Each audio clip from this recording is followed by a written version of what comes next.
now like to introduce you to our next presenter, Sophia Ratcliffe, who is the NBN Atlas Data Manager. Sophia will be giving a talk on highlights in the NBN Atlas and looking back over the last year. So over to you, Sophia. Okay.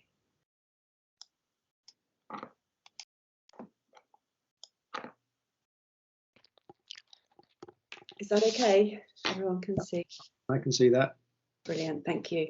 So hello everyone. Yes, as Neil said, I'm just going to give a very quick update on the Atlas, the records that we've received, a little bit on the species coverage and our plans for the next year and beyond. I'd just like to acknowledge that it has been a tough year, a difficult year with the Atlas stability and performance. I think we've turned a corner. It's very much better now, but there's still lots to do. And just to say, I'm really grateful for everyone's patience and support. We wouldn't have an Atlas without our data partners. And this slide just as an overview of the sectors that our data partners are from, and just lists our new data partners in the last 12 months. So we have 8 new data partners sharing records through different mechanisms, which I'll come back onto in a bit, and 86 new data sets. So we've had a big year, even with the problems. Now, I know you've seen this figure before and probably in some of the documentation as well, and I won't go into it in any detail, but if anybody like to, please get in contact. I know there was a question about iSpot records to the Atlas, and I understand that iSpot will share records with GBIF, and as part of that, those records will come to the Atlas as well. But what I wanted to focus on is the 2 sets of automatic or semi-automatic flow of records into the Atlas.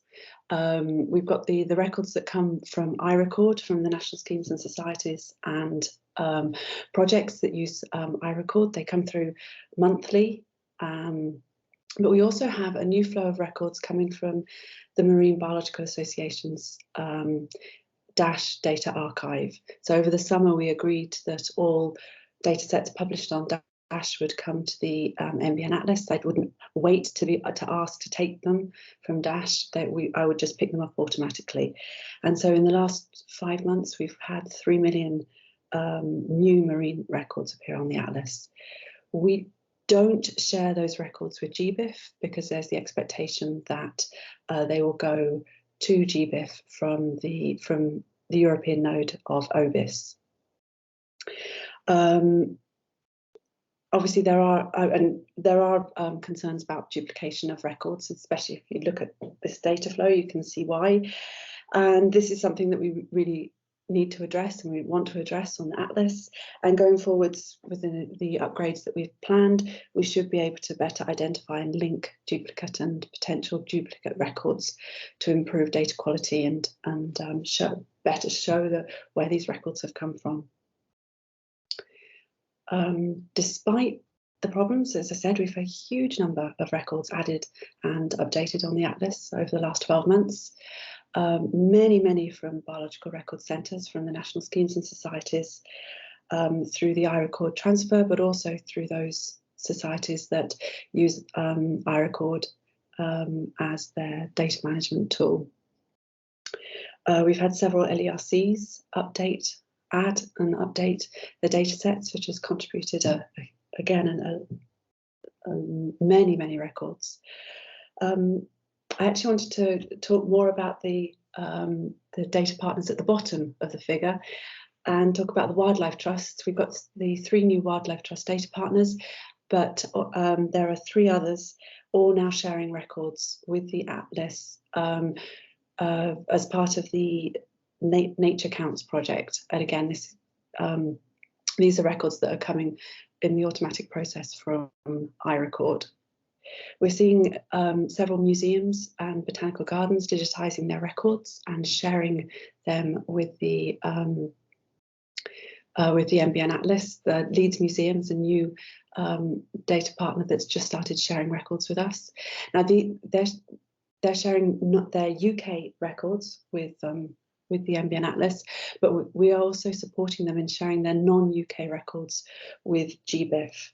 And this is an area that we're really keen to support more. And finally, I wanted to talk about a new data set from Newcastle University. We don't have many data sets from academia.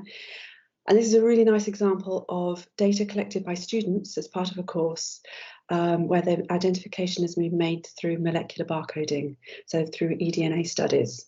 And this is a much talked about source of species records, and we really hope to improve support for publishing them on the Atlas and sharing them onwards. With all these changes, the additions of records, what changes have we seen on the Atlas? So this is a map of the change in species counts across the extent of the Atlas.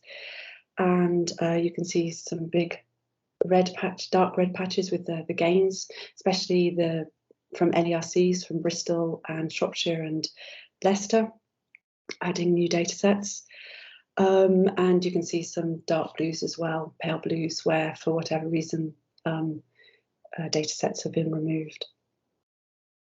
What I've been keen to look at is the impact this has on the coverage, both the temporal and the spatial coverage of records on the Atlas. And so we've looked at the species recorded annually over the last 50 years.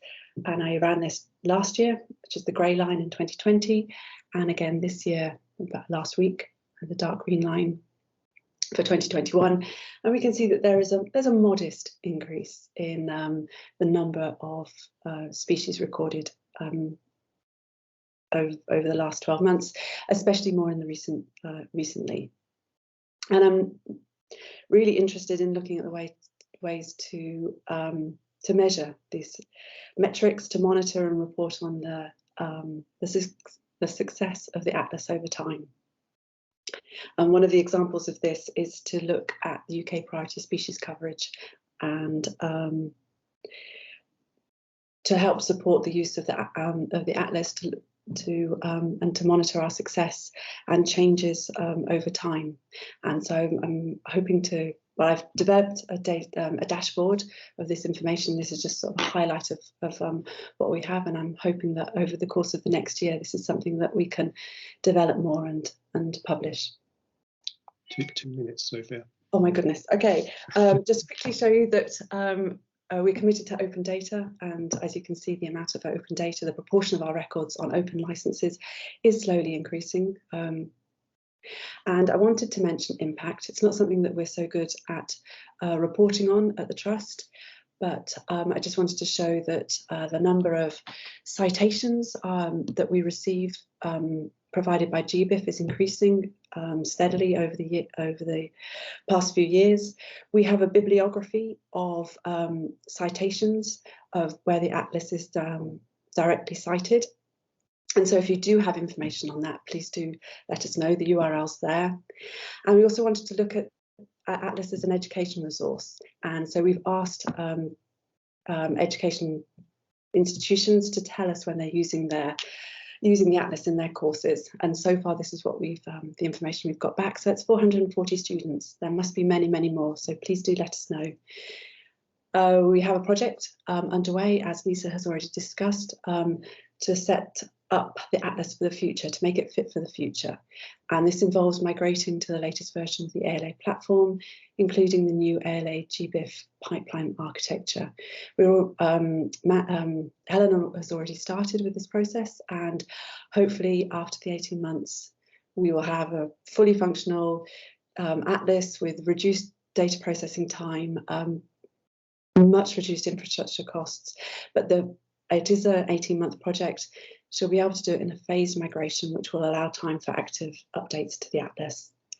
And rather than just talking about the proposed development, because I know I don't have much time, I really just wanted to say thank you. Thank you to everybody who's stuck with us, shared their records with us, and has been so supportive. I very much appreciate it. And yeah, so thank you very much. And that's me, if you never need anything. Thank you. It's very difficult to get across the amount of work you put in and what you do in such a short space of time. So I really appreciate that. There's one question about the sharing with GBIF, but I'm wondering if we don't leave that until we hear the later talk and maybe pick that up at another time. There's commentary about low input from academia being a potential issue. What's your feeling about that? What you see with academia as opposed to the other? I think that many records, species records from academia go into other databases, and so we don't necessarily see them. And yes, so I think that's an area that we need to engage with and encourage those records to come. We do have several data sets, but it would be really great if we can encourage people from academia to share their records with us. And it's certainly not absent. I think there's a comment from Imogen Cavadino on that very topic, and quite right. Yeah. Probably it is being shared, but maybe it's masking.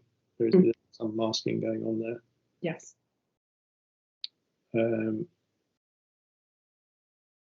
a comment from Ian Wallace. iSpot must go through a traditional verification route before being accepted in the NBN. Any other questions for Sophia? Any other questions that the team have noticed coming through?